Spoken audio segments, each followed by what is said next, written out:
Hey there, amazing people. I'm thrilled to have you here today. Welcome to our channel, where today's focus is all about philosophy of archaeology. Let's get started.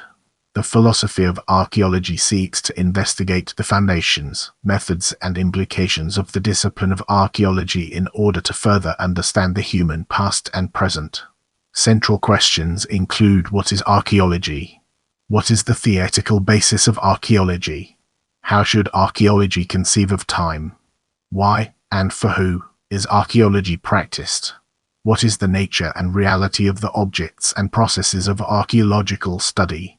Analytic philosophy of archaeology investigates the logic behind concepts such as artifact, site, the archaeological record, and archaeological cultures. These are just some examples of the metaphysical, aesthetic, epistemological, ethical, and theoretical concerns at the heart of the practice of archaeology. In addition to these general questions, the philosophy of archaeology is also concerned with fieldwork methodology, integration of theory and collaboration with other disciplines, theories of measurement and data representation. Philosophy of archaeology can also denote a certain approach or attitude applied to the discipline, such as feminist, Marxist, humanist, or processual, for example. These approaches are generally referred to as theory by archaeologists and are sometimes conflated with, but are not the same as, analytic philosophy of archaeology. See archaeological theory for a full description of these approaches. There is currently little consensus amongst archaeologists on the nature of the problems in the philosophy of archaeology, or indeed, in some cases, whether a philosophy of archaeology should, or even can, exist. As such, the discipline is not highly developed, with even its existence or relevance disputed by some archaeologists. However, it is generally recognized that an awareness of the philosophical issues and framework of the subject through research into the philosophy of archaeology is important for progress in the discipline as well as for designing research, controlling inference and interpretation, and in classification. In this section, we'll be shedding light on history and its impact on our understanding of the subject. The roots of archaeological inquiry can be traced ultimately to mankind's urge to explain the origin of the world around them. These early cosmological explanations for the origins of the universe took the form of mythology. With the rise of complex civilizations such as Sumer, Babylon, Egypt, and Persia, and with their increasingly sophisticated priesthood, these mythological explanations became also more sophisticated. These philosophies claimed that there was a beginning, an origin of all things, and conceived it as a formless void or chaos out of which all matter was created. These explanations established the idea of a first principle or origin underlying and uniting all things, an idea that was passed into Greek as the word arch. As we enter this new phase, let's navigate the complexities of Greek philosophy and discover its practical applications. Initially, in keeping with its origins, the arch in Greek thought was believed to be divine, as for example in the 8th century BC cosmogony of Hesiod. But, in the 7th century BC Thales of Miletus, taking the concept of the arch from mythology, was the first to say that it was not divine in origin, but natural. He went on to claim that the arch was water. The Greek philosophers that came after him continued the search for the arch in nature, and because of this they were known as physiologo, meaning physical or natural philosophers, to differentiate them from the theologo, who based their philosophy on a supernatural basis.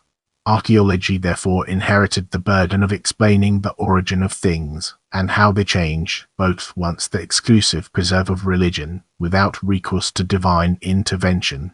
Thus, the scientific approach of archaeology can be traced in the West to the ancient Greeks and their search for the origin or first principle of causation in nature rather than in the divine. Once the search for explanation was separated from divine sources and combined with principles such as Parmenides of Elis' dictum that nothing comes from nothing, the search for the principles of causation led to the belief that the world and its processes could be rendered intelligible through rational thought. This led to the further realization that the natural history and development of humanity might also be rationally investigated. In this way, the principle of sufficient reason, the principle of causal synonymy, along with the axiom that nothing can come from nothing, led to the foundation of archaeological inquiry as a process of natural science. Archaeology is therefore a development of the early history of the philosophy of science. The search for the arch was then applied to mankind, leading to the first theories of the evolution of organisms. However, despite philosophers' realization that mankind must have been once more primitive, and some attempts towards explaining the development of human speech along evolutionary lines, archaeology in the classical world remained a predominantly philosophical pursuit. In the next segment, we'll be exploring submersion and recovery and its implications for our subject matter. Its development was interrupted by the rise of Christian scholasticism and the re-establishment of divine origin explanations in Western culture in the 4th and 5th centuries AD. The recovery of concepts was spurred by the rediscovery of Lucretius' Epicurean poem on nature, which set out an archaeological explanation for the evolution of humans.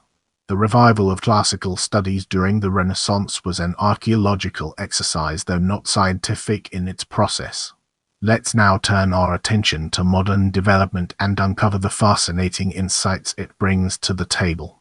Developments in the 19th century with Hutton's and Lyell's theory of uniformitarianism and Darwin's theory of natural selection, both of which set the stage for the modern scientific investigation into the origin of humanity. In the next phase, we'll be immersing ourselves in the realm of epistemology and exploring its real-world applications. Archaeological epistemology concerns what archaeological knowledge is, its particularities, how it can be acquired, and the extent to which it can be known about something. It also concerns the subjective or objective nature of archaeological inquiry, and the standards that should apply to claims to archaeological knowledge. As Alison Wiley explained, what you find, archaeologically, has everything to do with what you look for, with the questions you ask and the conceptual resources you bring to bear in attempting to answer them. Let's transition to ontology and uncover its significance. The ontology of archaeology is concerned with what archaeological entities exist, can be said to exist, and what their relations to each other might be. For example, what is an artefact, a site or a culture, and do they exist as separate entities? If entities are agreed to exist, how should they be characterized or recorded? A branch of research in archaeological ontology is known as typology, which attempts to sort objects into classes based on physical characteristics. The existence and nature of time is also of concern in archaeological ontology. For example, what effect does periodization, e.g. the three-age model, have on archaeological theory and practice? Questions of the ontological nature of both time and objects are of great importance in the design of archaeological databases and are of increasing importance as the computerization of archaeological processes and data increases. Brace yourself for a captivating discussion on theory as we explore its nuances and implications. The philosophy of archaeology is also concerned with the construction of theories within the discipline. Archaeology is a theoretically fragmented field with no generally applied interpretative theory underpinning the discipline. A multitude of different theoretical approaches have developed over the last 50 years and exist in parallel across the discipline. These range broadly from an empirical archaeology viewed as a science, to a relativistic postmodern concept of archaeology as an ideology that cannot verify its own concepts. Therefore, the search for a unifying explanatory theory is a major concern among philosophers of archaeology. However, even the possibility of such a theory is denied by some archaeologists, emphasizing the dislocation in archaeological approaches. Moving on to the next segment, we have ethics. Archaeological ethics investigates issues surrounding the use of archaeological sites and materials. Who sanctions, controls, and pays for such use is often disputed. For example, concerning the rights of indigenous people, especially in colonial situations where archaeology may be used to support narratives of oppression or dispossession, or those whose beliefs are incompatible with certain archaeological practices, such as the removal of bodies from ancient graveyards. Other examples include the use of archaeology for political purposes, such as land claims, or to prop up regimes or certain ideologies, for example the notorious Omnib under the Third Reich. The study of bias in archaeological narratives, for example the association of archaeology with colonial history and subsequent issues over ownership of artifacts. For example, the continuing controversy over the Elgin marbles. Don't forget to hit that notification bell so you never miss an update from my channel.